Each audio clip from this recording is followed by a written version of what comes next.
ਰਸੂਲ ਹਮਜ਼ਾ ਤੋਬ ਦੀ ਰਚਨਾ ਮੇਰਾ ਦਾਗਿਸਤਾਨ ਦਾ ਅਗਲਾ ਵਿਸ਼ਾ ਹੈ ਪੁਸਤਕ।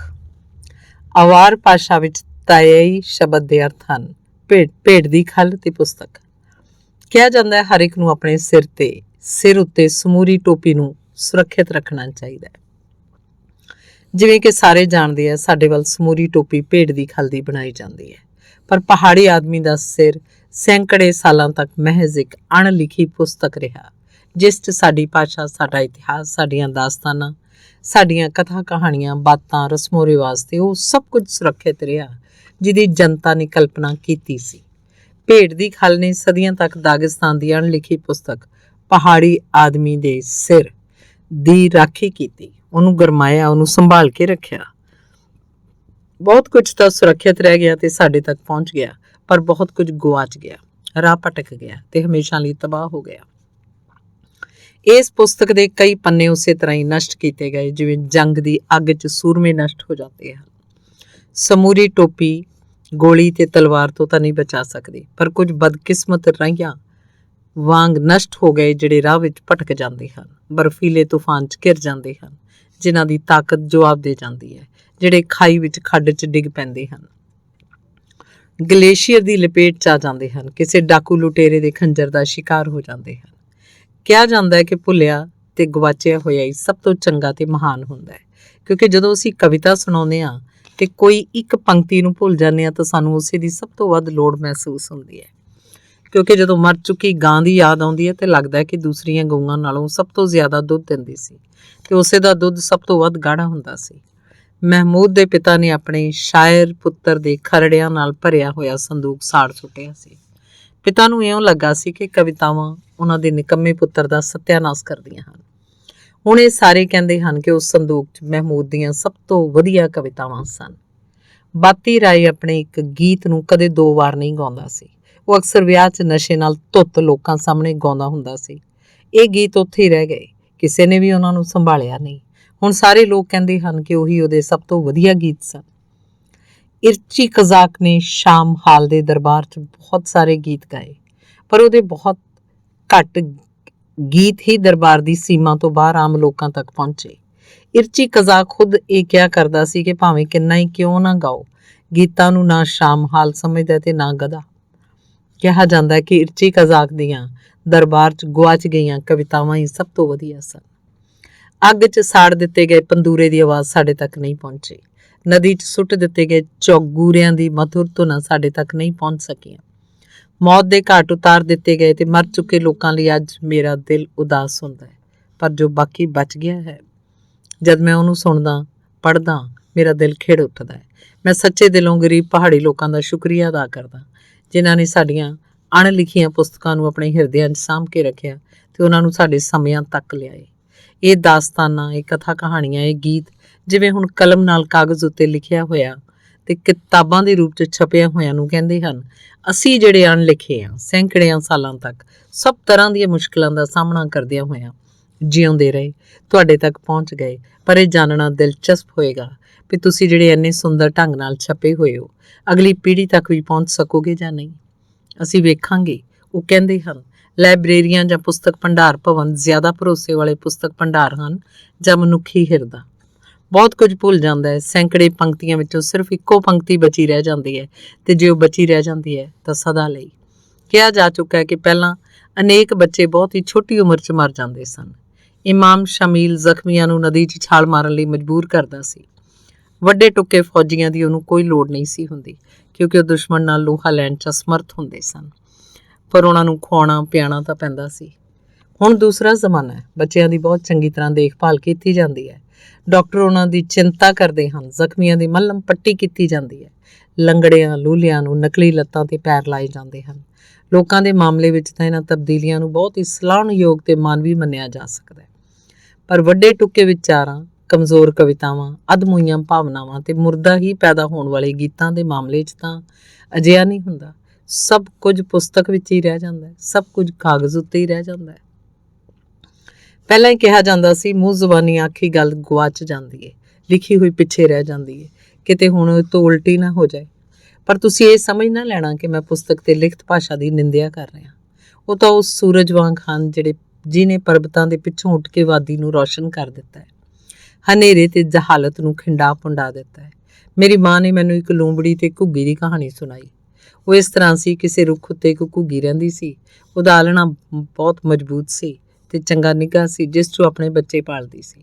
ਸਭ ਕੁਝ ਚੰਗੀ ਤਰ੍ਹਾਂ ਚੱਲ ਰਿਹਾ ਸੀ, ਪਰ ਇੱਕ ਦਿਨ ਲੂੰਬੜੀ ਆਈ, ਰੁੱਖ ਦੇ ਹੇਠਾਂ ਬਹਿ ਕੇ ਗਾਉਣ ਲੱਗੀ, ਇਹ ਸਾਰੇ ਪਰਬਤ ਪੱਥਰ ਮੇਰੇ, ਇਹ ਸਾਰਾ ਮੈਦਾਨ ਵੀ, ਇਹ ਸਾਰਾ ਪਹਿਲੀ ਬੰਨਾ ਮੇਰਾ, ਇਹ ਸਾਰਾ ਆਲ ਦੁਆਲ ਵੀ, ਇਸ ਆਪਣੀ ਧਰਤੀ ਉੱਤੇ ਮੈਂ ਤਾਂ ਆਪਣਾ ਰੁੱਖ ਉਗਾਇਆ ਹੈ, ਇਸੇ ਹੀ ਰੁੱਖ ਉੱਤੇ ਆ ਕੇ ਚਾ ਤੂੰ ਆਲਣਾ ਪਾਇਆ ਹੈ, ਇਸੇ ਲਈ ਤੂੰ ਦੇ ਦੇ ਮੈਨੂੰ ਸਿਰਫ ਇੱਕ ਆਪਣਾ ਬੱਚਾ, ਨਹੀਂ ਤਾਂ ਵੱਢੂ ਰੁੱਖ ਮੈਂ ਆਪਣਾ, ਬਚੂ ਨਾ ਕੋਈ ਵੀ ਬੱਚਾ।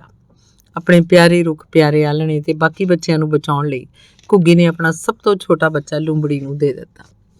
ਅਗਲੇ ਦਿਨ ਲੂੰਬੜੀ ਫੇਰ ਆ ਗਈ। ਉਹਨੇ ਫੇਰ ਆਪਣਾ ਉਹੀ ਗਾਣਾ ਗਾਇਆ। ਘੁੱਗੀ ਨੂੰ ਆਪਣਾ ਦੂਸਰਾ ਬੱਚਾ ਕੁਰਬਾਨ ਕਰਨਾ ਪਿਆ। ਇਹ ਤੋਂ ਬਾਅਦ ਤਾਂ ਘੁੱਗੀ ਨੂੰ ਆਪਣੇ ਬੱਚਿਆਂ ਦਾ ਸੋਗ ਵੀ ਨਹੀਂ ਮਨਾ ਸਕਦੀ ਸੀ। ਰੋਜ਼ ਹੀ ਇੱਕ ਬੱਚਾ ਲੂੰਬੜੀ ਦੇ ਮੂੰਹ 'ਚ ਚਲਾ ਜਾਂਦਾ। ਦੂਜੇ ਪੰਛੀਆਂ ਨੂੰ ਇਸ ਘੁੱਗੀ ਦੀ ਬਦਕਿਸਮਤੀ ਬਾਰੇ ਪਤਾ ਲੱਗਾ। ਉਹ ਸਾਰੇ ਉੱਡ ਕੇ ਉਹਦੇ ਕੋਲ ਆਏ ਤੇ ਪੁੱਛਣ ਲੱਗੇ ਕਿ ਕੀ ਮਾਮਲਾ ਹੈ। ਬੁੱਧੂ ਘੁੱਗੀ ਨੇ ਆਪਣੀ ਦਰਦ ਕਹਾਣੀ ਸੁਣਾਈ। ਸਮਝਦਾਰ ਪੰਛੀਆਂ ਨੇ ਗਾਉਂਦਿਆਂ ਹੋਇਆਂ ਉਹਨੂੰ ਕਿਹਾ, ਘੁੱਗੀਏ ਖੁਦ ਹੀ ਦੋਸ਼ੀ ਹੈ ਤੂੰ ਭੋਲੀ ਤੂੰ ਬੁੱਧੂ, ਠੱਗ ਲੂੰਬੜੀ ਤੈਨੂੰ ਆ ਕੇ ਖੂਬ ਬਣਾਇਆ ਝੁੱਡੂ, ਵੱਡੇਗੀ ਉਹ ਰੁੱਖ ਨੂੰ ਕਿੱਦਾਂ ਭਲਾ ਨਾਲ ਪੂਛਲ ਦੇ, ਬੱਚਿਆਂ ਤੱਕ ਪਹੁੰਚੇਗੀ ਕਿੱਦਾਂ ਭਲਾ ਨਾਲ ਪੂਛਲ ਦੇ, ਕਿੱਥੇ ਦੱਸ ਕੁਹਾੜੀ ਉਹਦੀ, ਦੱਸ ਕਿੱਥੇ ਯਾਰੀ, ਲੱਗੀ ਰਹਿਣ ਨਾਲ ਚੈਨ ਦੇ ਸਾਡੀ ਘੁੱਗੀ ਪਿਆਰੀ। ਪਰ ਲੂੰਬੜੀ ਨੂੰ ਤਾਂ ਇਹ ਕੁਝ ਵੀ ਪਤਾ ਨਹੀਂ ਸੀ ਤੇ ਉਹ ਫੇਰ ਡਰਾਉਣ ਧਮਕਾਉਣ ਤੇ ਬੱਚਾ ਮੰਗਣ ਆਈ। ਉਹ ਫੇਰ ਇਹ ਗਾਣਾ ਗਾਉਣ ਲੱਗ ਪਈ ਕਿ ਰੁੱਖ ਨੂੰ ਵੱਢ ਸੁੱਟੇਗੀ, ਘੁੱਗੀ ਦੇ ਸਾਰੇ ਬੱਚਿਆਂ ਨੂੰ ਮਾਰ ਸੁੱਟੇਗੀ।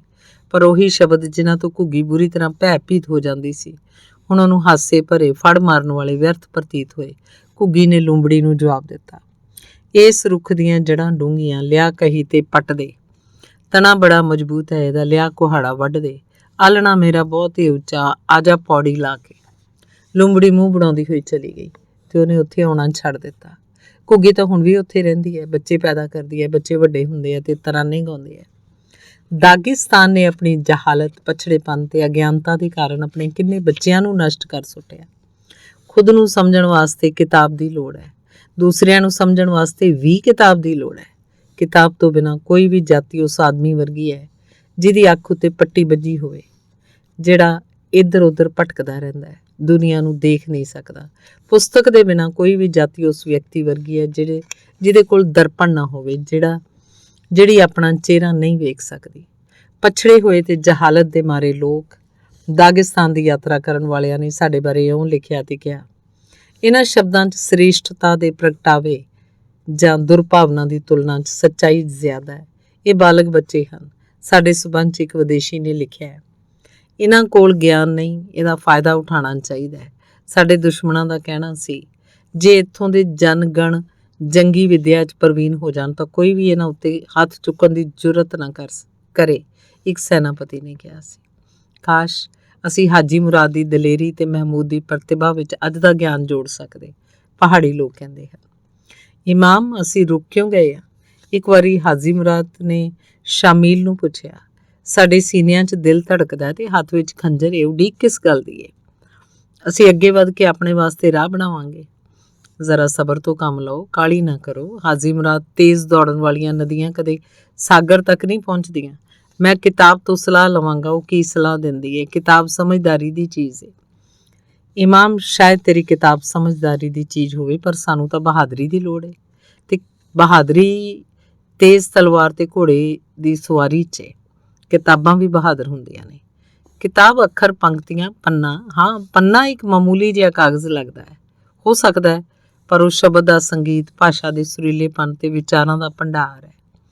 ਇਹ ਤਾਂ ਮੈਂ ਹਾਂ ਜਿਹਨੇ ਉਹਨੂੰ ਲਿਖਿਆ ਹੈ, ਉਹ ਦੂਜੇ ਲੋਕ ਹਨ ਜਿਨ੍ਹਾਂ ਦੇ ਬਾਰੇ ਮੈਂ ਲਿਖਿਆ ਹੈ। ਇਹ ਕਾਗਜ਼ ਤਾਂ ਤੇਜ਼ ਗਰਮੀ ਹੈ, ਸਰਦੀਆਂ ਦਾ ਬਰਫੀਲਾ ਤੂਫਾਨ, ਕੱਲ੍ਹ ਦੀਆਂ ਘਟਨਾਵਾਂ, ਅੱਜ ਦੇ ਸੁਪਨੇ, ਭਵਿੱਖ ਦਾ ਕੰਮ। ਵਿਸ਼ਵ ਇਤਿਹਾਸ ਤੇ ਹਰ ਆਦਮੀ ਦੀ ਕਿਸਮਤ ਨੂੰ ਦੋ ਹਿੱਸਿਆਂ 'ਚ ਵੰਡਣਾ ਚਾਹੀਦਾ ਹੈ। ਪੁਸਤਕ ਦੇ ਪ੍ਰਗਟ ਹੋਣ ਤੋਂ ਪਹਿਲਾਂ ਤੇ ਉਸ ਤੋਂ ਬਾਅਦ ਦਾ ਹਿੱਸਾ। ਪਹਿਲਾ ਹਿੱਸਾ ਕਾਲੀ ਰਾਤ ਹੈ, ਦੂਜਾ ਹਿੱਸਾ ਉੱਜਲ ਦਿਨ ਹੈ। ਪਹਿਲਾ ਹਿੱਸਾ ਤੰਗ ਹਨੇਰਾ ਦर्रा ਹੈ ਤੇ ਦੂਸਰਾ ਹਿੱਸਾ ਖੁੱਲ੍ਹਾ ਮੈਦਾਨ ਜਾਂ ਪਰਬਤ ਦੀ ਚੋਟੀ। ਸ਼ਾਇਦ ਜਹਾਲਤ ਹੀ ਉਹ ਗੁਨਾਹ ਹੈ ਜਿਹਦੇ ਕਰਕੇ ਇਤਿਹਾਸ ਨੇ ਸਾਨੂੰ ਇੰਨੀ ਦੇਰ ਤੱਕ ਤੇ ਇੰਨੀ ਸਖਤ ਸਜ਼ਾ ਦਿੱਤੀ ਹੈ। ਪਿਤਾ ਜੀ ਕਹਿੰਦੇ ਹੁੰਦੇ ਸਨ, ਦੋ ਦੌਰ, ਪੁਸਤਕ ਵਾਲਾ ਤੇ ਪੁਸਤਕ ਤੋਂ ਬਿਨਾਂ। ਇਨਸਾਨ ਕੋਲ ਹੁਣ ਬਹੁਤ ਛੇਤੀ ਹੀ ਉਸੇ ਵਕਤ ਜਦੋਂ ਪਹਿਲਾ ਕਦਮ ਚੁੱਕਦਾ ਹੈ 35 ਅੱਖਰੀ ਦੇ ਰੂਪ ਵਿੱਚ ਕਿਤਾਬ ਆ ਜਾਂਦੀ ਹੈ। ਪਰ ਦਾਗਿਸਤਾਨ ਕੋਲ ਹਜ਼ਾਰਾਂ ਸਾਲ ਬੀਤਣ ਤੇ ਹੀ ਪੁਸਤਕ ਆਈ। ਦਾਗਿਸਤਾਨ ਨੇ ਬਹੁਤ ਹੀ ਦੇਰ ਨਾਲ ਪੜ੍ਹਨਾ ਲਿਖਣਾ ਸਿੱਖਿਆ। ਇਸ ਤੋਂ ਪਹਿਲਾਂ ਪਹਾੜੀ ਲੋਕਾਂ ਵਾਸਤੇ ਅਨੇਕ ਸਦੀਆਂ ਤੱਕ ਅਸਮਾਨ ਪੰਨਾ ਸੀ ਤੇ ਤਾਰੇ ਵਰਨਮਾਲਾ। ਕਾਲੇ ਬੱਦਲ ਦਵਾਤ ਸਨ, ਵਰਖਾ ਸਿਆਹੀ, ਪ੍ਰਿਥਵੀ ਕਾਗਜ਼, ਘਾਹ ਤੇ ਫੁੱਲ ਅੱਖਰ ਸਨ ਤੇ ਖੁਦ ਉਚਾਈ ਇਹੋ ਜਿਹੇ ਪੰਨੇ ਉੱਤੇ ਪੜ੍ਹਨ ਲਈ ਝੁਕ ਜਾਂਦੀ ਸੀ। ਸੂਰਜ ਦੀਆਂ ਲਾਲ ਕਿਰਨਾਂ ਕਲਮਾਂ ਸਨ। ਉਹਨਾਂ ਨੇ ਚੱਟਾਨਾਂ ਉੱਤੇ ਸਾਡਾ ਭੁੱਲਾਂ ਭਰਿਆ ਇਤਿਹਾਸ ਲਿਖਿਆ। ਮਰਦ ਦਾ ਜਿਸਮ ਦਵਾਤ ਸੀ, ਖੂਨ ਸਿਆਹੀ, ਖੰਜਰ ਕਲਮ। ਫਿਰ ਮੌਤ ਦੀ ਕਿਤਾਬ ਲਿਖੀ ਗਈ। ਉਹਦੀ ਭਾਸ਼ਾ ਹਰੇਕ ਦੀ ਸਮਝ 'ਚ ਆ ਜਾਂਦੀ ਸੀ। ਉਹਦੇ ਉਲਥੇ ਦੀ ਲੋੜ ਨਹੀਂ ਪੈਂਦੀ ਸੀ। ਔਰਤ ਦੀ ਬਦਕਿਸਮਤੀ ਦੁਆਤ ਸੀ, ਹੰਝੂ ਸਿਆਹੀ, ਸਿਰਹਾਣਾ ਕਾਗਜ਼। ਫਿਰ ਦੁੱਖਾਂ ਦਰਦਾਂ ਦੀ ਕਿਤਾਬ ਲਿਖੀ ਗਈ, ਪਰ ਬਹੁਤ ਹੀ ਘੱਟ ਲੋਕਾਂ ਨੇ ਉਹਨੂੰ ਪੜ੍ਹਿਆ। ਪਹਾੜੀ ਔਰਤਾਂ ਕਿਸੇ ਦੂਸਰੇ ਨੂੰ ਆਪਣੇ ਹੰਝੂ ਨਹੀਂ ਵਿਖਾਉਂਦੀਆਂ। ਪੁਸਤਕ, ਲਿਖਤ ਭਾਸ਼ਾ, ਇਹ ਹਨ ਉਹ ਦੋ ਖਜ਼ਾਨੇ ਜਿਹੜੇ ਭਾਸ਼ਾਵਾਂ ਵੰਡਣ ਵਾਲਿਆਂ ਸਾਨੂੰ ਦੇਣੇ ਭੁੱਲ ਗਿਆ। ਪੁਸਤਕਾਂ ਉਹ ਘਰ ਦੀਆਂ ਖੁੱਲੀਆਂ ਖਿੜਕੀਆਂ ਹਨ, ਪਰ ਅਸੀਂ ਬੰਦ ਦੀਵਾਰਾਂ ਅੰਦਰ ਬੈਠੇ ਰਹੇ। ਖਿੜਕੀਆਂ ਵਿੱਚੋਂ ਪ੍ਰਿਥਵੀ ਤੇ ਸਾਗਰ ਵਿਸਥਾਰ ਦੀਆਂ ਲਹਿਰਾਂ ਉੱਤੇ ਤੈਰਨ ਵਾਲੇ ਅਦਭੁਤ ਜਹਾਜ਼ਾਂ ਨੂੰ ਵੇਖਿਆ ਜਾ ਸਕਦਾ ਸੀ। ਅਸੀਂ ਉਹਨਾਂ ਪੰਛੀਆਂ ਵਰਗੇ ਸਾਂ ਜਿਹੜੇ ਪਤਾ ਨਹੀਂ ਕਿਉਂ ਸਰਦੀਆਂ 'ਚ ਗਰਮ ਇਲਾਕਿਆਂ 'ਚ ਨਾ ਜਾ ਕੇ ਠੰਡ 'ਚ ਹੀ ਰਹਿ ਜਾਂਦੇ ਹਨ ਤੇ ਠੰਡ ਲੱਗਣ ਤੇ ਖਿੜਕੀਆਂ ਉੱਤੇ ਆਪਣੀਆਂ ਚੁੰਝਾਂ ਮਾਰਦੇ ਹਨ ਤਾਂ ਕਿ ਉਹਨਾਂ ਨੂੰ ਘਰ ਦੇ ਅੰਦਰ ਨਿੱਘ 'ਚ ਆਉਣ ਦਿੱਤਾ ਜਾਏ। ਪਹਾੜੀ ਲੋਕਾਂ ਦੇ ਬੁੱਲ੍ਹ ਸੁੱਕੇ ਹੋਏ ਤੇ ਤ੍ਰੇਹ ਦੇ ਕਾਰਨ ਮੁਰਝਾਏ ਹੋਏ ਹਨ। ਸਾਡੀਆਂ ਅੱਖਾਂ ਭੁੱਖੀਆਂ ਤੇ ਬਲਦੀਆਂ ਪਈਆਂ ਹਨ। ਜੇ ਅਸੀਂ ਕਾਗਜ਼ ਤੇ ਕਲਮ ਦੀ ਵਰਤੋਂ ਕਰਨੀ ਜਾਣਦੇ ਹੁੰਦੇ ਤਾਂ ਖੰਜਰ ਨਾਲ ਇਹਨਾਂ ਅਕਸਰ ਕੰਮ ਨਾ ਲੈਂਦੇ। ਅਸੀਂ ਤਲਵਾਰ ਬੰਨਣ, ਘੋੜੇ ਉੱਤੇ ਜੀਨ ਕੱਸਣ, ਛਾਲ ਮਾਰ ਕੇ ਘੋੜੇ ਉੱਤੇ ਸਵਾਰ ਹੋਣ ਤੇ ਮੈਦਾਨੇ ਜੰਗ 'ਚ ਪਹੁੰਚਣ 'ਚ ਕਦੇ ਦੇਰ ਨਹੀਂ ਲਾਉਂਦੇ ਸੀ। ਇਸ ਮਾਮਲੇ 'ਚ ਸਾਡੇ ਵੱਲ ਨਾ ਤਾਂ ਲੰਗੜੇ ਲੂਲੇ, ਨਾ ਬੋਲੇ, ਨਾ ਅੰਨੇ ਹੁੰਦੇ ਸਨ, ਪਰ ਅਸੀਂ ਬਹੁਤ ਛੋਟੇ ਜਾਣੋ ਮਾਮੂਲੀ ਅੱਖਰਾਂ ਨੂੰ ਵੀ ਸਮਝਣ 'ਚ ਬਹੁਤ ਦੇਰ ਲਾ ਦਿੱਤੀ। ਇਹ ਤਾਂ ਸਭ ਨੂੰ ਪਤਾ ਹੈ ਕਿ ਜਿਹਦੇ ਭਾਵ, ਜਿਹਦੇ ਵਿਚਾਰ ਲੰਗੜੇ ਲੂਲੇ ਹਨ, ਉਹਦੀ ਤਾਂ ਸਹਾਰਾ ਦੇਣ ਵਾਲੀ ਲਾਠੀ ਵੀ ਕੋਈ ਸਹਾਇਤਾ ਨਹੀਂ ਕਰਦੀ। 1500 ਸਾਲ ਪਹਿਲਾਂ ਆਰਮੀਨੀਆ ਦੇ ਮਸ਼ਹੂਰ ਯੋਧੇ ਮੇਸਰੋਪ ਮਾਸ਼ਤੋਤਸ ਦੇ ਦਿਮਾਗ 'ਚ ਖਿਆਲ ਆਇਆ ਕਿ ਲਿਖਤ ਭਾਸ਼ਾ ਅਸਤਰਾਂ ਸ਼ਸਤਰਾਂ ਨਾਲੋਂ ਵਧੇਰੇ ਸ਼ਕਤੀਸ਼ਾਲੀ ਹੈ ਤੇ ਉਹਨੇ ਆਰਮੀਨੀ ਵਰਨਮਾਲਾ ਦੀ ਰਚਨਾ ਕੀਤੀ। ਮੈਂ ਮਾਤੇ ਨਾਦਾਰਾਨ ਜਾ ਚੁੱਕਾ, ਜਿੱਥੇ ਪ੍ਰਾਚੀਨਤਮ ਖਰੜੇ ਸੁਰੱਖਿਅਤ ਰੱਖੇ ਜਾ ਰਹੇ ਹਨ। ਉੱਥੇ ਬਹੁਤ ਹੀ ਦੁਖੀ ਮਨ ਨਾਲ ਮੈਂ ਦਾਗਿਸਤਾਨ ਦੇ ਬਾਰੇ ਸੋਚਦਾ ਰਿਹਾ, ਜਿਨੇ ਕਿਤਾਬਾਂ ਤੇ ਲਿਖਤ ਭਾਸ਼ਾ ਤੋਂ ਬਿਨਾਂ ਹਜ਼ਾਰਾਂ ਸਾਲ ਬਿਤਾ ਦਿੱਤੇ ਹਨ। ਸਮੇਂ ਦੀ ਛਾਨਣੀ 'ਚੋਂ ਇਤਿਹਾਸ ਛਣਦਾ ਰਿਹਾ ਤੇ ਉਹਦੇ ਜ਼ਰਾ ਵੀ ਨਿਸ਼ਾਨ ਬਾਕੀ ਨਹੀਂ ਰਹੇ। ਸਿਰਫ ਧੁੰਦਲੀਆਂ ਬਾਤਾਂ ਤੇ ਗੀਤ ਹੀ ਸਨ ਜੋ ਹਮੇਸ਼ਾ ਪ੍ਰਮਾਣਿਕ ਨਹੀਂ ਹੁੰਦੇ ਸਨ। ਇੱਕ ਵਿਅਕਤੀ ਦੇ ਮੂੰਹ ਤੋਂ ਦੂਜੇ ਵਿਅਕਤੀ ਦੇ ਮੂੰਹ ਤੱਕ, ਇੱਕ ਹਿਰਦੇ ਤੋਂ ਦੂਜੇ ਹਿਰਦੇ ਤੱਕ ਜਾਂਦਿਆਂ ਹੋਇਆਂ ਸਾਡੇ ਕੋਲ ਪਹੁੰਚਦੇ ਰਹੇ। ਯਾਦ ਰੱਖਣਾ ਹੈ ਉਹ ਸੌਖਾ ਜੋ ਸਾਂਭਿਆ ਵਿੱਚ ਕਥਾਵਾਂ, ਮਾਂ ਤੋਂ ਸੁਣਿਆ ਸੀ ਜੋ ਕਿੱਸਾ ਉਹੀ ਮੈਂ ਦੁਹਰਾਵਾਂ। ਕਿਸੇ ਸੂਰਮੇ ਕਿਸੇ ਪਿੰਡ 'ਚ ਉੱਚਾ ਨਾਂ ਕਮਾਇਆ, ਵੱਡੇ ਖਾਨ ਨੇ ਸ਼ਕਤੀਮਾਨ ਨੇ ਤਦ ਉਹਨੂੰ ਬੁਲਵਾਇਆ। ਨਾ ਸਲੀਮ ਜਦ ਸਾਡਾ ਸੂਰਾ, ਵੱਡੀ ਮਹਿਲੀ ਆਇਆ, ਖੁੱਲ੍ਹਦੇ ਸਭ ਦਰਵਾਜ਼ੇ ਵੇਖੇ, ਪੈਰ ਜਦ ਉਹਨੇ ਪਾਇਆ। ਝਾੜ ਕਲੀਨ ਤੇ ਹੋਵੇ ਜਗਮਗ ਚਾਂਦੀ ਜਿਹੇ ਫੁਹਾਰੇ, ਧਨੀ ਖਾਨ ਨੇ ਮਾਲ ਖਜ਼ਾਨੇ ਖੋਲ੍ਹ ਦਿੱਤੇ ਸਨ ਸਾਰੇ। ਔਖਾ ਸਭ ਕੁਝ ਦੱਸਣਾ ਉਹ ਜੋ ਵੇਖਿਆ ਸੂਰੇ ਉੱਥੇ, ਜੋ ਕੁਝ ਵੀ ਹੈ ਇਸ ਦੁਨੀਆ ਵਿੱਚ ਮਿਲਦਾ ਸਭ ਕੁਝ ਇੱਥੇ। ਕਿਹਾ ਖਾਨ ਨੇ ਸੁਣ ਸੂਰਿਆ, ਲੈ ਜੋ ਵੀ ਚਾਹੇ ਦੇ ਦੇਵਾਂਗਾ ਉਹ ਸਭ ਤੈਨੂੰ, ਜੋ ਤੈਨੂੰ ਜੱਚ ਜਾਏ। ਸਭੇ ਚੀਜ਼ਾਂ ਵਧੀਆ ਇੱਥੇ ਰੱਖੀਏ ਨਾ ਯਾਦ, ਕਰਨਾ ਬੈਠੀ ਕਾਹਲੀ ਕਿਧਰੇ ਨਾ ਪਛਤਾਵੇਂ ਬਾਅਦ। ਦਿੱਤਾ ਉਸ ਜਵਾਬ ਸੂਰਮੇ, ਦੇ ਤਲਵਾਰ ਤੇ ਖੰਜਰ, ਘੋੜਾ ਤੇਜ ਤੂੰ ਦੇ ਮੈਨੂੰ, ਕਰਾਂ ਸਵਾਰੀ ਤਿਸ ਪਰ। ਹੀਰੇ ਮੋਤੀ ਮਾਲ ਖਜ਼ਾਨੇ ਇਹ ਸਭ ਕੁਝ ਨਾ ਚਾਹਵਾਂ, ਜੇ ਤਲਵਾਰ ਤੇ ਘੋੜਾ ਹੈਗਾ ਦੇ ਲੈ ਕਿ ਮੈਂ ਜਾਵਾਂ। ਵਾਹ ਬਜ਼ੁਰਗਾ ਮੇਰਿਆ, ਤੂੰ ਤਾਂ ਐਸੀ ਗਲਤੀ ਕੀਤੀ, ਲਈ ਤਲਵਾਰ ਲਿਆ ਘੋੜਾ ਵੀ, ਕਿਉਂ ਪੁਸਤਕ ਨਾ ਲਿੱਤੀ। ਦੱਸ ਭਲਾ ਤੂੰ ਕਾਹਤੋਂ ਨਹੀਂ ਉਹ ਪੈਨਸਲ ਕਾਗਜ਼ ਚੁੱਕੇ, ਭੁੱਲ ਗਿਆ ਤੂੰ ਕਲਮ ਨੂੰ ਕਾਹਤੋਂ ਵਿੱਚ ਝੋਲੇ ਕਿਉਂ ਨਾ ਰੱਖੇ। ਬੇਸ਼ੱਕ ਮਨ ਸੀ ਨਿਰਮਲ ਤੇਰਾ, ਪਰ ਅਕਲ ਦੇ ਪੱਖੋਂ ਖੁੰਝਿਆ, ਪੁਸਤਕ ਖੰਜਰ ਨਾਲੋਂ ਵੱਧ ਇਹ ਨਾ ਤੈਨੂੰ ਸੁਝਿਆ। ਕਿਸਮਤ ਸੌਂਪ ਲੋਹੇ ਨੂੰ ਆਪਣੀ ਅਸੀਂ ਸਮਝ ਨਾ ਸਕੇ, ਖੰਜਰਾਂ ਘੋੜਿਆਂ ਨਾਲੋਂ ਵੱਧ ਕੇ ਪੁਸਤਕ ਕੁਝ ਦੇ ਸਕੇ। ਸੂਝ ਬੂਝ ਦੇ ਰਾਜ਼ ਛੁਪੇ ਨੇ ਨਾਲੇ ਸੁੰਦਰਤਾ ਦੇ, ਸਦੀਆਂ ਤੱਕ ਗਏ ਸਾਂ ਪੱਛੜ ਪੈ ਕੇ ਵਸ ਖੰਜਰਾਂ ਦੇ। ਤੇਰੀ ਭੁੱਲ ਦਾ ਹੀ ਸਿੱਟਾ ਹੈ ਜੇ ਪੱਛੜ ਸਕੂਲੇ ਆਏ, ਬਾਕੀ ਅੱਗੇ ਪੜ੍ਹਦੇ ਜਾਂਦੇ ਉਹ ਪਿੱਛੇ ਹੀ ਰਹਿ ਜਾਏ। ਪਰਬਤ ਮਾਲਾ ਦੇ ਪਿੱਛੇ ਸਾਡੇ ਬਿਲਕੁਲ ਨੇੜੇ ਹੀ ਜਾਰਜੀਆ ਹੈ, ਅਨੇਕ ਸਦੀਆਂ ਪਹਿਲਾਂ ਸ਼ੋਤਾ ਰੁਸਤਾਵੇਲੀ ਨੇ ਆਪਣਾ ਅਮਰ ਮਹਾਂਕਾਵ ਸ਼ੇਰ ਦੀ ਖੱਲ 'ਚ ਸੂਰਮਾ ਰਚ ਕੇ ਜਾਰਜੀਆਈ ਲੋਕਾਂ ਨੂੰ ਭੇਟ ਕਰ ਦਿੱਤਾ। ਜਾਰਜੀਆਈ ਲੋਕ ਬਹੁਤ ਅਰਸੇ ਤੱਕ ਮਹਾਕਵੀ ਦੀ ਕਬਰ ਲੱਭਦੇ ਰਹੇ। ਉਹਨਾਂ ਨੇ ਪੂਰਬ ਦੇ ਸਾਰੇ ਦੇਸ਼ ਛਾਣ ਮਾਰੇ, ਮਹਾਕਵੀ ਦੀ ਕਬਰ ਤਾਂ ਕਿਤੇ ਰਹੀ। ਉਹਨਾਂ ਦੇ ਜਿਉਂਦੇ ਦਿਲ ਦੀ ਧੜਕਣ ਹਰ ਥਾਂ ਸੁਣੀ ਜਾ ਸਕਦੀ ਹੈ। ਇੱਕ ਔਰਤ ਨੇ ਕਿਹਾ, ਮਾਨਵ ਜਾਤੀ ਕਾਕੇਸ਼ੀਆ ਦੀ ਚੱਟਾਨ ਨਾਲ ਬੱਝੇ ਹੋਏ ਪ੍ਰੋਮੇਥਿਊ ਦੀ ਦਾਸਤਾਨ ਪੜ੍ਹਦੀ ਹੈ। ਅਰਬ ਲੋਕ ਹਜ਼ਾਰਾਂ ਸਾਲਾਂ ਤੋਂ ਕਵਿਤਾਵਾਂ ਪੜ੍ਹ ਕੇ ਸਿਰ ਖਪਾਉਂਦੇ ਹਨ। ਹਜ਼ਾਰਾਂ ਸਾਲ ਪਹਿਲਾਂ ਹਿੰਦੂਆਂ ਨੇ ਤਾੜ ਦੇ ਪੱਤਿਆਂ ਉੱਤੇ ਆਪਣੀ ਸੱਚ ਤੇ ਭਰਮ ਭੁਲੇਖੇ ਲਿਖੇ। ਮੈਂ ਕੰਬਦੇ ਹੱਥਾਂ ਨਾਲ ਉਹਨਾਂ ਪੱਤਿਆਂ ਨੂੰ ਛੂਹਿਆ ਤੇ ਆਪਣੀਆਂ ਅੱਖਾਂ ਨਾਲ ਲਾਇਆ। 3 ਪੰਕਤੀਆਂ ਵਾਲੀ ਜਾਪਾਨੀ ਕਵਿਤਾ ਵਾਕਈ ਬੜੀ ਸੋਚ ਭਰਪੂਰ ਹੈ। ਕਿੰਨੀ ਪ੍ਰਾਚੀਨ ਹੈ। ਚੀਨ ਦੀ ਭਾਸ਼ਾ ਜਿਸ 'ਚ ਹਰ ਅੱਖਰ ਜ਼ਿਆਦਾ ਸਹੀ ਤੌਰ ਤੇ ਹਰ ਚਿੰਨ੍ਹ ਦੇ ਪਿੱਛੇ ਇੱਕ ਪੂਰੀ ਧਾਰਨਾ ਛੁਪੀ ਹੋਈ ਹੈ। ਜੇ ਈਰਾਨ ਦੇ ਸ਼ਾਹ ਅੱਗ ਤੇ ਤਲਵਾਰ ਦੀ ਬਜਾਏ ਫਿਰਦੌਸੀ ਦੀ ਬੁੱਧੀਮਾਨੀ, ਹਫੀਜ਼ ਦੀ ਮੁਹੱਬਤ, ਸ਼ੇਖ ਸਾਦੀ ਦਾ ਸਾਹਸ ਤੇ ਅਬੀ ਸਿੰਧ ਦੇ ਵਿਚਾਰ ਲੈ ਕੇ ਦਾਗਿਸਤਾਨ ਆਉਂਦੇ ਤਾਂ ਉਹਨਾਂ ਨੂੰ ਇੱਥੋਂ ਸਿਰ ਤੇ ਪੈਰ ਰੱਖ ਕੇ ਨਾ ਭੱਜਣਾ ਪੈਂਦਾ। ਨੀਸ਼ਾਪੁਰ 'ਚ ਮੈਂ ਉਮਰ ਖਯਾਮ ਦੀ ਕਬਰ ਤੇ ਗਿਆ। ਉੱਥੇ ਮੈਂ ਸੋਚਿਆ, ਮੇਰੇ ਦੋਸਤ ਖਯਾਮ, ਈਰਾਨ ਦੇ ਸ਼ਾਹ ਦੀ ਬਜਾਏ ਜੇ ਤੂੰ ਸਾਡੇ ਵੱਲ ਆਇਆ ਹੁੰਦਾ ਤਾਂ ਇਸ ਪਹਾੜੀ ਜਨਗਣ ਨੇ ਕਿੰਨੀ ਖੁਸ਼ੀ ਨਾਲ ਤੇਰਾ ਸਵਾਗਤ ਕੀਤਾ ਹੁੰਦਾ। ਅਲਜ਼ਬਰੇ ਦਾ ਜਨਮ ਹੋ ਚੁੱਕਿਆ ਸੀ ਤੇ ਅਸੀਂ ਗਿਣਤੀ ਕਰਨੀ ਵੀ ਨਹੀਂ ਜਾਣਦੇ ਸੀ। ਵੱਡੇ ਵੱਡੇ ਮਹਾਕਾਵ ਗੂੰਜਦੇ ਸਨ ਤੇ ਅਸੀਂ ਮਾਂ ਸ਼ਬਦ ਵੀ ਨਹੀਂ ਲਿਖ ਸਕਦੇ ਸਾਂ। ਰੂਸੀ ਫੌਜੀਆਂ ਨਾਲ ਸਾਡਾ ਵਾਹ ਪਹਿਲਾਂ ਪਿਆ ਤੇ ਰੂਸੀ ਕਵੀਆਂ ਨਾਲ ਸਾਡੀ ਪਛਾਣ ਬਾਅਦ 'ਚ ਹੋਈ। ਜੇ ਪਹਾੜੀ ਲੋਕਾਂ ਨੇ ਪੁਸ਼ਕਿਨ ਤੇ ਲੇਰਮੋਂਤੋਵ ਨੂੰ ਪੜ੍ਹਿਆ ਹੁੰਦਾ ਤਾਂ ਸਾਡਾ ਇਤਿਹਾਸ ਸ਼ਾਇਦ ਹੋਰ ਹੀ ਰਾਹ ਅਖਤਿਆਰ ਕਰ ਲੈਂਦਾ। ਜਦੋਂ ਕਿਸੇ ਪਹਾੜੀ ਆਦਮੀ ਨੂੰ ਲਿਓ ਟੋਲਸਟਾਈ ਦੀ ਹਾਜ਼ੀ ਮੁਰਾਦ ਕਿਤਾਬ ਪੜ੍ਹ ਕੇ ਸੁਣਾਈ ਗਈ ਤਾਂ ਉਹਨੇ ਕਿਹਾ, ਇਹੋ ਜਿਹੀ ਅਕਲਮੰਦੀ ਵਾਲੀ ਪੁਸਤਕ ਮਨੁੱਖ ਨਹੀਂ, ਰੱਬ ਨਹੀਂ ਲਿਖ ਸਕਦਾ। ਪੁਸਤਕ ਲਈ ਜੋ ਕੁਝ ਚਾਹੀਦਾ ਸਾਡੇ ਕੋਲ ਸਭ ਕੁਝ ਸੀ। ਦਹਿਕਦਾ ਹੋਇਆ ਪਿਆਰ, ਬਹਾਦਰ ਸੂਰਮੇ, ਦੁਖਦਾਈ ਘਟਨਾਵਾਂ, ਕਠੋਰ ਕੁਦਰਤ, ਬਸ ਸਿਰਫ ਪੁਸਤਕ ਨਹੀਂ ਸੀ। ਦੁੱਖਾਂ ਦਰਦਾਂ ਨਾਲ ਚਿਰਾਂ ਤੋਂ ਇਸ ਧਰਤੀ ਦਾ ਵਾਹ ਰਿਹਾ। ਈਰਖਾ ਸਾਡੇ ਮਰਦ ਵੀ ਇੱਥੇ ਹੱਥੀਂ ਖੰਜਰ ਚੁੱਕਦੇ ਰਹੇ। ਕਈ ਪਹਾੜੀ ਦੇਸ਼ ਦਮੇਨੋਂ ਹੱਥੀਂ ਉਹਨਾਂ ਵੱਡੀਆਂ ਨੇ, ਬੇਦਰਦੀ ਨਾਲ ਖੰਜਰ ਇਹੋ ਉਹਨਾਂ ਦੀ ਛਾਤੀ ਖੁੱਬਦੇ ਰਹੇ। ਕਮੁੱਖ ਪਿੰਡ ਦੇ ਕੋਲ ਤੈਮੂਰ ਦੇ ਗਿਰੋਹ ਨਾਲ ਭਿਆਨਕ ਲੜਾਈ ਤੋਂ ਬਾਅਦ ਪਹਾੜੀ ਲੋਕ ਜਦੋਂ ਜਿੱਤਿਆ ਹੋਇਆ ਮਾਲ ਲੁੱਟ ਰਹੇ ਸਨ ਤਾਂ ਇੱਕ ਮੁਰਦਾ ਫੌਜੀ ਦੀ ਜੇਬ 'ਚੋਂ ਉਹਨਾਂ ਨੂੰ ਪੁਸਤਕ ਮਿਲ ਗਈ। ਸਾਰੇ ਫੌਜੀਆਂ ਨੇ ਉਹਦੇ ਪੰਨੇ ਪਲਟਾਏ, ਅੱਖਰਾਂ ਉੱਤੇ ਝੁੱਕ ਕੇ ਬੜੇ ਗੌਰ ਨਾਲ ਵੇਖਿਆ, ਪਰ ਉਹਨਾਂ ਵਿੱਚੋਂ ਇੱਕ ਵੀ ਅਜਿਹਾ ਨਹੀਂ ਸੀ ਜਿਹੜਾ ਉਹਨਾਂ ਨੂੰ ਪੜ੍ਹ ਸਕਦਾ ਹੋਵੇ। ਫਿਰ ਪਹਾੜੀਆਂ ਨੇ ਉਹਨੂੰ ਸਾੜ ਦੇਣਾ ਚਾਹਿਆ, ਉਹਨੂੰ ਪਾੜ ਕੇ ਪੰਨਿਆਂ ਨੂੰ ਹਵਾ 'ਚ ਉਡਾ ਦੇਣਾ ਚਾਹਿਆ, ਪਰ ਸਮਝਦਾਰ ਤੇ ਬਹਾਦਰ ਪਾਰਤੂ ਪਾਤੀਮਾਤ ਨੇ ਅਗਾਂਹ ਹੋ ਕੇ ਕਿਹਾ, ਦੁਸ਼ਮਣ ਤੋਂ ਮਿਲੇ ਹਥਿਆਰਾਂ ਨਾਲ ਇਹਨੂੰ ਵੀ ਸੰਭਾਲ ਕੇ ਰੱਖੋ। ਸਾਨੂੰ ਇਹਦੀ ਕੀ ਲੋੜ ਹੈ? ਸਾਡੇ 'ਚ ਤਾਂ ਕੋਈ ਵੀ ਇਹਨੂੰ ਪੜ੍ਹ ਨਹੀਂ ਸਕਦਾ। ਜੇ ਅਸੀਂ ਪੜ੍ਹ ਨਹੀਂ ਸਕਦੇ ਤਾਂ ਸਾਡੇ ਪੁੱਤ ਪੋਤਰੇ ਇਹਨੂੰ ਪੜ੍ਹਨਗੇ। ਆਖਰ ਅਸੀਂ ਤਾਂ ਇਹ ਨਹੀਂ ਜਾਣਦੇ ਵੀ ਇਹਦੇ ਵਿੱਚ ਕੀ ਲੁਕਿਆ। ਹੋ ਸਕਦਾ ਇਸੇ 'ਚ ਸਾਡੀ ਕਿਸਮਤ ਛੁਪੀ ਹੋਵੇ। ਅਰਬਾਂ ਨਾਲ ਸੁਰਾਕਾਤ ਤਾਨੂਸਿਜ਼ਕੀ ਦੀ ਲੜਾਈ ਦੇ ਸਮੇਂ ਇੱਕ ਅਰਬ ਕੈਦੀ ਨੇ ਪਹਾੜੀ ਲੋਕਾਂ ਨੂੰ ਆਪਣਾ ਘੋੜਾ, ਹਥਿਆਰ ਤੇ ਢਾਲ ਵੀ ਦੇ ਦਿੱਤੇ, ਪਰ ਕਿਤਾਬ ਨੂੰ ਛਾਤੀ ਨਾਲ ਚਿਪਕਾ ਕੇ ਛੁਪਾ ਲਿਆ।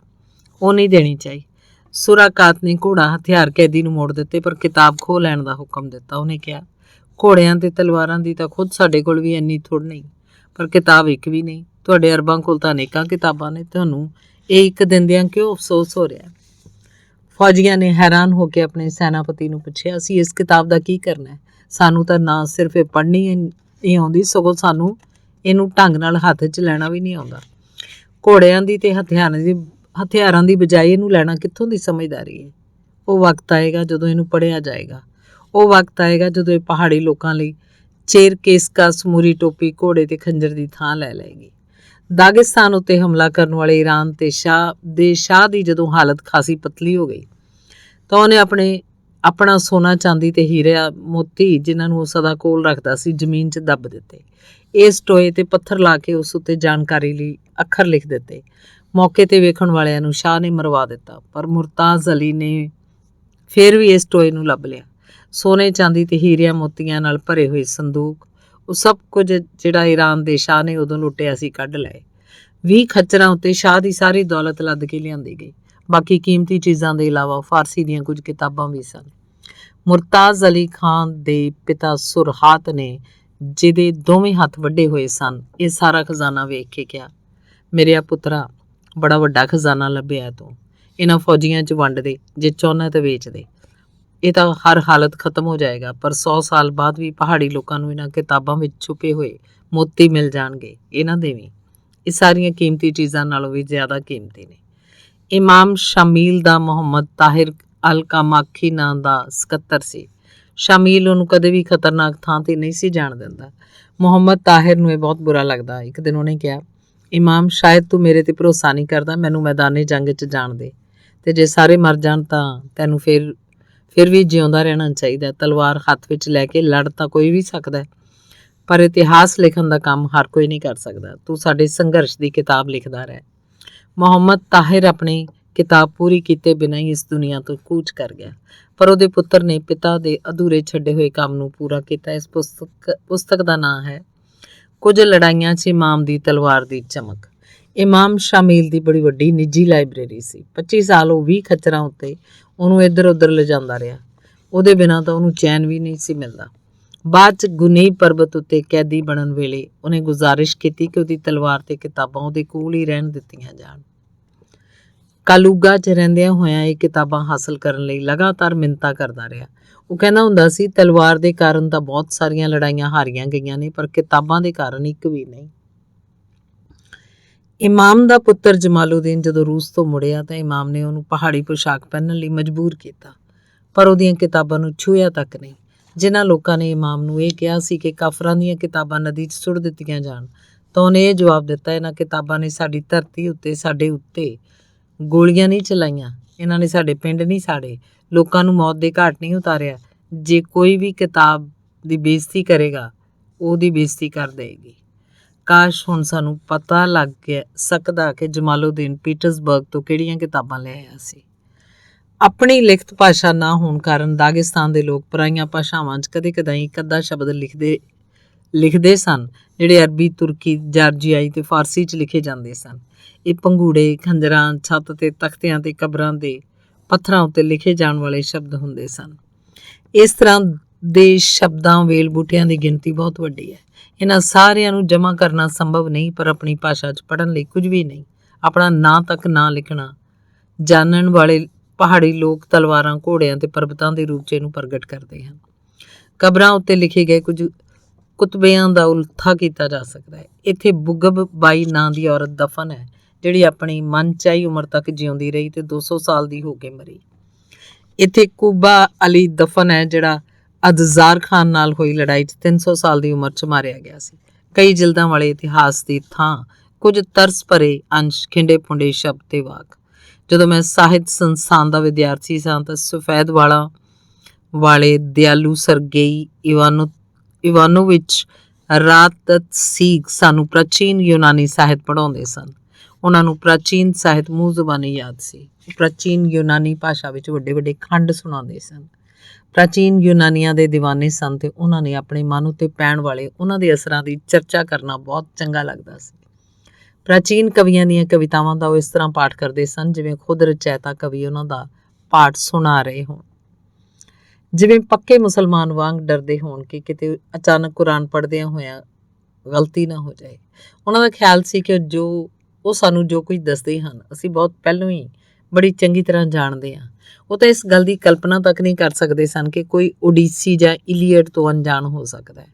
ਉਹੀ ਸਮਝਦੇ ਸਨ ਕਿ ਜੰਗ ਦੇ ਮੋਰਚੇ ਤੋਂ ਵਾਪਸ ਆਉਣ ਵਾਲੇ ਇਹ ਨੌਜਵਾਨ 4 ਸਾਲ ਪਹਿਲਾਂ ਜਦੋਂ ਲੜਾਈ 'ਚ ਨਹੀਂ ਗਏ ਸੀ ਤਾਂ ਬਸ ਹੋਮਰ, ਏਸਖੀਲ ਤੇ ਏਵਰੀਪੀਡ ਨੂੰ ਹੀ ਪੜ੍ਹਦੇ ਰਹਿੰਦੇ ਸਨ।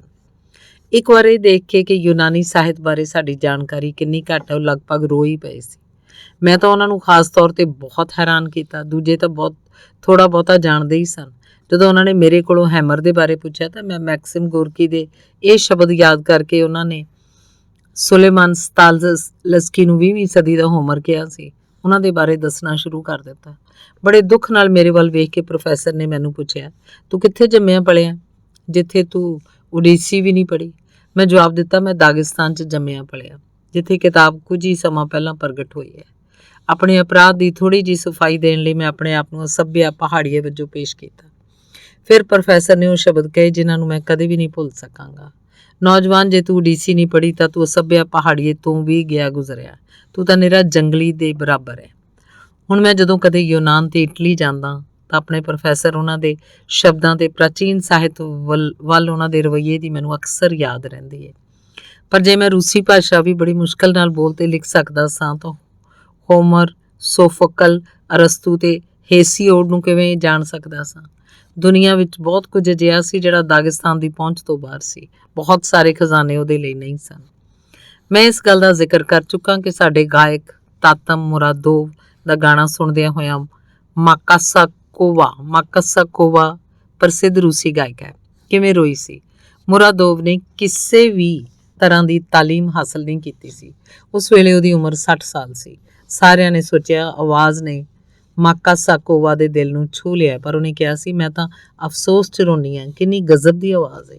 ਜੇ ਠੀਕ ਵਕਤ 'ਤੇ ਇਸ ਗਾਇਕ ਨੂੰ ਉਸਤਾਦ ਮਿਲ ਜਾਂਦੇ ਤਾਂ ਇਹਨੇ ਆਪਣੇ ਗਾਣੇ ਨਾਲ ਦੁਨੀਆ ਨੂੰ ਹੈਰਤ 'ਚ ਪਾ ਦਿੱਤਾ ਹੁੰਦਾ, ਪਰ ਹੁਣ ਕੁਝ ਵੀ ਨਹੀਂ ਹੋ ਸਕਦਾ। ਦਾਗਿਸਤਾਨ ਦੀ ਕਿਸਮਤ ਬਾਰੇ ਸੋਚਦਿਆਂ ਮੈਨੂੰ ਉਤਲੇ ਸ਼ਬਦ ਬਹੁਤ ਯਾਦ ਆਉਂਦੇ ਹਨ। ਉਹ ਸਿਰਫ ਤਾਤਮ ਦੇ ਬਾਰੇ ਨਹੀਂ ਬੋਲੇ ਗਏ। ਭਲਾ ਸਾਡੇ ਅਨੇਕ ਗਾਇਕ, ਯੋਧੇ, ਚਿੱਤਰਕਾਰ, ਪਹਿਲਵਾਨ ਆਪਣੇ ਗੁਣਾਂ ਤੇ ਪ੍ਰਤਿਭਾ ਦੀ ਪਛਾਣ ਕਰਵਾਏ ਬਿਨਾਂ ਹੀ ਕਬਰਾਂ 'ਚ ਨਹੀਂ ਚਲੇ ਗਏ। ਉਹਨਾਂ ਦੇ ਨਾਂ ਅਗਿਆਤ ਹੀ ਰਹਿ ਗਏ ਹਨ। ਸ਼ਾਇਦ ਸਾਡੇ ਵੀ ਆਪਣੇ ਸ਼ਾਲ ਯਾਪਿਨ 1873 ਤੋਂ 1938 ਤੱਕ ਪ੍ਰਸਿੱਧ ਰੂਸੀ ਗਾਇਕ ਸੀ ਤੇ ਆਪਣੇ ਪੋਦਦੂਬਨੀ ਪ੍ਰਸਿੱਧ ਰੂਸੀ ਪਹਿਲਵਾਨ ਸੀ। ਜੇ ਉਸਮਾਨ ਅਬਦੁਰ ਰਹਿਮਾਨ ਨੂੰ ਸਾਡੇ ਹਰਕੁਲਿਸ ਨੂੰ ਤਾਕਤ ਦੇ ਨਾਲ ਕੁਸ਼ਤੀ ਦੀ ਕਲਾ ਦੀ ਸਿੱਖਿਆ ਤੇ ਕਮਾਲ ਵੀ ਹਾਸਲ ਹੋ ਜਾਂਦਾ ਤਾਂ ਸ਼ਾਇਦ ਕੋਈ ਵੀ ਉਹਦੇ ਉੱਤੇ ਜਿੱਤ ਹਾਸਲ ਨਾ ਕਰ ਸਕਦਾ, ਪਰ ਉਹਨੂੰ ਸਿੱਖਿਆ ਦੇਣ ਵਾਲਾ ਕੋਈ ਨਹੀਂ ਸੀ। ਸਾਡੇ ਵੱਲ ਸੰਗੀਤ ਦੇ ਕਾਲਜ, ਥੀਏਟਰ ਇੰਸਟੀਚਿਊਟ, ਅਕਾਦਮੀਆਂ, ਇੱਥੋਂ ਤੱਕ ਕਿ ਸਕੂਲ ਵੀ ਨਹੀਂ ਸਨ। ਬੀਤੀਆਂ ਸਦੀਆਂ ਦੀਆਂ ਗਥਾਵਾਂ, ਸ਼ਿਲਾਲੇਖ ਤਾਂ ਦੱਸਦੇ ਨਾ, ਫਿਰ ਵੀ ਅਸੀਂ ਆਪਣੀ ਰਾਹ ਤੇ ਅੱਗੇ ਵੱਧਦੇ ਜਾਵਾਂਗੇ। ਤਲਵਾਰਾਂ ਨਾਲ ਸਾਡੇ ਵੱਡਿਆਂ ਕਿੱਸੇ ਜਿਹੜੇ ਲਿਖੇ ਕਦੀ, ਆਪਣੀ ਕਲਮ ਦੇ ਨਾਲ ਉਹਨਾਂ ਨੂੰ ਅੱਗੇ ਅਸੀਂ ਲੈ ਜਾਵਾਂਗੇ। ਪਹਾੜੀ ਲੋਕ ਕਲਮ ਹੱਥ 'ਚ ਲੈਣ, ਇਸ ਨਾਲ ਅੱਖਰ ਲਿਖਣ ਦਾ ਢੰਗ ਨਹੀਂ ਜਾਣਦੇ। ਉਹਨਾਂ ਦੁਸ਼ਮਣਾਂ ਨੂੰ ਜਿਹੜੇ ਉਹਨਾਂ ਨੂੰ ਗੋਡੇ ਟੇਕਣ ਲਈ ਕਹਿੰਦੇ ਸਨ, ਉਹ ਠੋਠੀ ਵਿਖਾਉਂਦੇ ਸਨ ਜਾਂ ਫਿਰ ਕੁਝ ਹੋਰ ਸਾਫ਼ ਢੰਗ ਨਾਲ ਇਹਨੂੰ ਚਰਚਿਤ ਕਰਕੇ ਦੁਸ਼ਮਣ ਕੋਲ ਹੀ ਭੇਜ ਦਿੰਦੇ ਸਨ। ਦਾਗਿਸਤਾਨ ਦੇ ਬਾਰੇ ਕਿਹਾ ਜਾਂਦਾ ਹੈ, ਇਹ ਦੇਸ਼ ਪੱਥਰ ਦੇ ਸੰਦੂਕ 'ਚ ਇੱਕ ਅਜਿਹੇ ਗੀਤ ਵਾਂਗ ਪਿਆ ਹੋਇਆ ਜਿਹਨੂੰ ਨਾ ਲਿਖਤੀ ਰੂਪ ਦਿੱਤਾ ਗਿਆ ਨਾ ਗਾਇਆ ਗਿਆ। ਕੌਣ ਇਹਨੂੰ ਕੱਢੇਗਾ, ਕੌਣ ਇਹਦੇ ਬਾਰੇ ਗਾਏਗਾ ਤੇ ਲਿਖੇਗਾ। ਅੱਖਰ, ਸ਼ਬਦ, ਪੁਸਤਕਾਂ, ਇਹੀ ਉਸ ਜੰਦਰੇ ਦੀ ਕੁੰਜੀ ਹਨ ਜਿਹੜਾ ਉਸ ਸੰਦੂਕ ਉੱਤੇ ਲੱਗਿਆ ਹੋਇਆ। ਦਾਗਿਸਤਾਨ ਦੇ ਭਾਰੇ ਤੇ ਸਦੀਆਂ ਪੁਰਾਣੇ ਜੰਦਰਿਆਂ ਦੀਆਂ ਚਾਬੀਆਂ ਕਿਹਦੇ ਹੱਥ ਵਿੱਚ ਹਨ? ਵੱਖ-ਵੱਖ ਇਹਨਾਂ ਜੰਦਰਿਆਂ ਦੇ ਕੋਲ ਆਏ ਤੇ ਕਦੇ-ਕਦੇ ਤਾਂ ਉਹਨਾਂ ਨੇ ਸੰਦੂਕ ਉੱਤੇ ਅੰਦਰ ਝਾਕਣ ਲਈ ਉਹਦਾ ਢੱਕਣ ਵੀ ਉਤਾਰ ਚੁੱਕਿਆ। ਦਾਗਿਸਤਾਨ ਦੇ ਲੋਕ ਜਦੋਂ ਖੁਦ ਤਾਂ ਕਲਮ ਹੱਥ ਵਿੱਚ ਲੈਣਾ ਵੀ ਨਹੀਂ ਜਾਣਦੇ ਸੀ, ਉਸ ਵਕਤ ਵੀ ਅਨੇਕ ਮਹਿਮਾਨਾਂ, ਮੁਸਾਫਰਾਂ, ਮਾਰ ਖੋਜੀਆਂ ਨੇ ਦੂਜੀਆਂ ਭਾਸ਼ਾਵਾਂ ਅਰਬੀ, ਫਾਰਸੀ, ਤੁਰਕੀ, ਯੂਨਾਨੀ, ਜਾਰਜੀਆਈ ਤੇ ਆਰਮੀਨੀ, ਫਰਾਂਸੀਸੀ ਤੇ ਰੂਸੀ 'ਚ ਦਾਗਿਸਤਾਨ ਦੇ ਬਾਰੇ ਲਿਖਿਆ। ਦਾਗਿਸਤਾਨ, ਮੈਂ ਪੁਰਾਣੀਆਂ ਲਾਇਬ੍ਰੇਰੀਆਂ 'ਚ ਤੇਰਾ ਨਾਂ ਲੱਭਦਾ, ਉਹਨੂੰ ਵਿਭਿੰਨ ਭਾਸ਼ਾਵਾਂ 'ਚ ਲਿਖਿਆ ਵੇਖਦਾ। ਦੇਰ ਬੇਂਤ ਦੁਬਾਰੀ ਚਿਰਕੇ ਤੇ ਖੂੰਜੇ ਦਾ ਜ਼ਿਕਰ ਮਿਲਦਾ। ਮੁਸਾਫਰ ਦਾ ਸ਼ੁਕਰੀਆ, ਉਹ ਤੇਰੀ ਮੇਰੀ ਡੂੰਘਾਈ ਤੇ ਗੁੰਝਲਾਂ ਦੀ ਤਹਿ ਤੱਕ ਨਹੀਂ ਜਾ ਸਕੇ, ਫਿਰ ਵੀ ਉਹਨਾਂ ਨੇ ਸਭ ਤੋਂ ਪਹਿਲਾਂ ਤੇਰੇ ਨਾਂ ਨੂੰ ਪਰਬਤਾਂ ਦੀਆਂ ਹੱਦਾਂ ਤੋਂ ਬਾਹਰ ਪਹੁੰਚਾਇਆ। ਫਿਰ ਤਪਦੀ ਹੋਈ ਦੁਪਹਿਰ 'ਚ ਮੈਂ ਤਾਂ ਦਾਗਿਸਤਾਨੀ ਵਾਦੀ ਅੰਦਰ ਪਿਆ ਹੋਇਆ ਸਾਂ, ਬਿਲਕੁਲ ਨਿਸ਼ਚਲ, ਸੀਨੇ ਆਪਣੇ ਗੋਲੀ ਖਾ ਕੇ। ਅਦਭੁਤ ਪੰਕਤੀਆਂ ਨੇ ਤੇ ਬੇਸਤੂ ਜੋ ਮਾਰਲਿੰਸਕੀ ਨੇ ਆਪਣੀ ਅਮਾਲਾਤ ਬੇਕ ਰਚਨਾ ਰਾਹੀਂ ਦੇਰ ਬੇਂਤ ਕਬਰਿਸਤਾਨ 'ਚ ਅਜੇ ਤੱਕ ਮਾਰਲਿੰਸਕੀ ਵੱਲੋਂ ਉਹਦੀ ਮੰਗੇਤਰ ਦੀ ਕਬਰ ਉੱਤੇ ਲਾਇਆ ਹੋਇਆ ਪੱਥਰ ਕਾਇਮ ਹੈ। ਅਲੈਕਸਾਂਦਰ ਦਿਊਮਾ ਦਾਗਿਸਤਾਨ 'ਚ ਆਏ ਸਨ। ਪੋਲੇਜਾਯੋਵ ਨੇ ਆਪਣੀਆਂ ਲੰਬੀਆਂ ਕਵਿਤਾਵਾਂ ਏਰਪੇਲੀ ਤੇ ਚੀਰ ਯੂਰਤ ਰਚੀਆਂ। ਹਰ ਕਿਸੇ ਨੇ ਤੇਰੇ ਵੱਖ-ਵੱਖ ਢੰਗ ਨਾਲ ਲਿਖਿਆ, ਪਰ ਕਿਸੇ ਨੇ ਵੀ ਤੈਨੂੰ ਇੰਨੀ ਗਹਿਰਾਈ ਵਿੱਚ ਜਾ ਕੇ ਤੇ ਇੰਨੀ ਚੰਗੀ ਤਰ੍ਹਾਂ ਨਹੀਂ ਸਮਝਿਆ ਜਿੰਨੀ ਚੰਗੀ ਤਰ੍ਹਾਂ ਨਾਲ ਜਨਾਬ ਲੇਰਮੋਨਤੋਵ ਤੇ ਬਜ਼ੁਰਗ ਟੋਲਸਟਾਏ ਨੇ। ਤੇਰੇ ਇਹਨਾਂ ਗਾਇਕਾਂ ਦੇ ਸਾਹਮਣੇ ਮੈਂ ਆਪਣਾ ਸਫੈਦ ਸਿਰ ਝੁਕਾਉਣਾ। ਇਹ ਕਿਤਾਬਾਂ ਮੈਂ ਉਸੇ ਤਰ੍ਹਾਂ ਹੀ ਪੜ੍ਹਦਾ ਜਿਵੇਂ ਮੁਸਲਮਾਨ ਕੁਰਾਨ ਨੂੰ। ਬੇਟੇ ਦੇ ਨਾਮਕਰਨ ਦੀ ਰਸਮ ਦਾ ਦਿਨ ਬੜੀ ਖੁਸ਼ੀ ਦਾ ਦਿਨ ਹੁੰਦਾ ਹੈ। ਅਜਿਹਾ ਦਿਨ ਤਾਂ ਉਹੀ ਦਿਨ ਹੋਣਾ ਚਾਹੀਦਾ ਜਦੋਂ ਦਾਗਿਸਤਾਨ ਦੇ ਬੇਟਿਆਂ ਨੇ ਪਹਿਲੀ ਵਾਰ ਆਪਣੀਆਂ ਮਾਂ ਬੋਲੀਆਂ 'ਚ ਉਹਦੇ ਬਾਰੇ ਲਿਖਿਆ। ਮੈਨੂੰ ਯਾਦ ਹੈ ਜਦੋਂ ਮੇਰੀ ਪਹਿਲੀ ਅਧਿਆਪਕਾ ਵੇਰਾ ਵਸੀਲੀਏਵਨਾ ਨੇ ਮੈਨੂੰ ਬਲੈਕਬੋਰਡ ਕੋਲ ਬੁਲਾ ਕੇ ਤੇਰਾ ਨਾਂ ਲਿਖਣ ਲਈ ਕਿਹਾ ਸੀ ਤਾਂ ਮੈਂ ਕਿਹੜੀ ਗਲਤੀ ਕੀਤੀ ਸੀ। ਮੈਂ ਦ ਨੂੰ ਵੱਡੇ ਅੱਖਰਾਂ 'ਚ ਲਿਖੇ ਬਿਨਾਂ ਦਾਗਿਸਤਾਨ ਲਿਖ ਦਿੱਤਾ ਸੀ। ਵੇਰਾ ਵਸੀਲੀਏਵਨਾ ਨੇ ਮੈਨੂੰ ਸਮਝਾਇਆ ਕਿ ਦਾਗਿਸਤਾਨ ਇੱਕ ਵਿਅਕਤੀਵਾਚਕ ਨਾਂ ਹੈ, ਇਸ ਕਰਕੇ ਇਹਦਾ ਪਹਿਲਾ ਅੱਖਰ ਵੱਡਾ ਹੋਣਾ ਚਾਹੀਦਾ। ਫਿਰ ਮੈਂ ਵੱਡਾ ਦ ਲਿਖ ਕੇ ਉਹਦੇ ਅੱਗੇ ਦਾਗਿਸਤਾਨ ਯਾਨੀ ਦਾਗਿਸਤਾਨ ਲਿਖ ਦਿੱਤਾ। ਮੈਨੂੰ ਲੱਗਾ ਕਿ ਵੱਡਾ ਤੇ ਛੋਟਾ ਦੋਵੇਂ ਦ ਲਿਖਣੇ ਚਾਹੀਦੇ ਹਨ। ਇੰਜ ਕਰਨਾ ਵੀ ਗਲਤ ਸੀ। ਇਸ ਤੋਂ ਬਾਅਦ ਤੀਜੀ ਵਾਰ ਮੈਂ ਸਹੀ ਲਿਖਿਆ। ਕੀ ਤੈਨੂੰ ਵੀ ਇਸੇ ਤਰ੍ਹਾਂ ਨਾਮ ਲਿਖਣਾ ਨਹੀਂ ਸਿਖਾਇਆ ਗਿਆ? ਦਾਗਿਸਤਾਨ। ਕੀ ਤੈਨੂੰ ਵੀ ਇਸ ਤਰ੍ਹਾਂ ਆਪਣੇ ਬਾਰੇ ਦੱਸਣਾ ਨਹੀਂ ਸਿਖਾਇਆ ਗਿਆ? ਵਰਨਮਾਲਾ ਚੁਣੀ। ਤੂੰ ਅਰਬੀ, ਲਾਤੀਨੀ, ਰੂਸੀ ਅੱਖਰਾਂ 'ਚ ਲਿਖਿਆ। ਬਹੁਤ ਸਾਰੀਆਂ ਗਲਤੀਆਂ ਹੋਈਆਂ, ਕਿਉਂਕਿ ਜੋ ਕੁਝ ਵੱਡੇ ਅੱਖਰਾਂ 'ਚ ਲਿਖਿਆ ਜਾਣਾ ਚਾਹੀਦਾ ਸੀ ਉਹਨੂੰ ਛੋਟੇ ਅੱਖਰਾਂ 'ਚ ਲਿਖਿਆ ਸੀ, ਤੇ ਕਿਉਂਕਿ ਜੋ ਕੁਝ ਛੋਟੇ ਅੱਖਰਾਂ ਨਾਲ ਲਿਖਿਆ ਜਾਣਾ ਚਾਹੀਦਾ ਸੀ ਉਹ ਵੱਡੇ ਅੱਖਰਾਂ ਨਾਲ ਲਿਖਿਆ ਸੀ। ਸਿਰਫ ਤੀਜੀ ਵਾਰੀ ਤੂੰ ਸਹੀ ਢੰਗ ਨਾਲ ਲਿਖਣਾ ਸਿੱਖਿਆ। ਮੇਰੇ ਦਾਗਿਸਤਾਨ ਦੀਆਂ ਕੁਝ ਪਹਿਲੀਆਂ ਪੁਸਤਕਾਂ, ਰਸਾਲਿਆਂ ਤੇ ਅਖਬਾਰਾਂ ਦੇ ਨਾਮ ਪੇਸ਼ ਹਨ। ਸਰਗੀ ਦਾ ਤਾਰਾ, ਨਵੀਂ ਕਿਰਨ, ਲਾਲ ਪਹਾੜੀਆ, ਪਹਾੜੀ ਹਿਰਨ, ਪਹਾੜੀ ਕਹਾਵਤਾਂ, ਕੁਮਿਕ ਲੋਕ ਕਥਾਵਾਂ, ਲਾਖ ਜਾਤੀ ਦੀਆਂ ਧੁਨਾਂ, ਦਾਰਗੀਨ ਦਾਸਤਾਨ, ਲੇਜ਼ਗੀਨ ਕਵਿਤਾਵਾਂ, ਸੋਵੀਅਤ ਦਾਗਿਸਤਾਨ। ਇਹ ਸਾਰੇ ਦਾਗਿਸਤਾਨ ਦੀਆਂ ਮਾਂ ਬੋਲੀਆਂ ਹਨ ਤੇ ਸਿਰਫ ਨਾਂ ਹੀ ਨਹੀਂ ਸਗੋਂ ਖੰਭ ਹਨ। ਧੰਨਵਾਦ।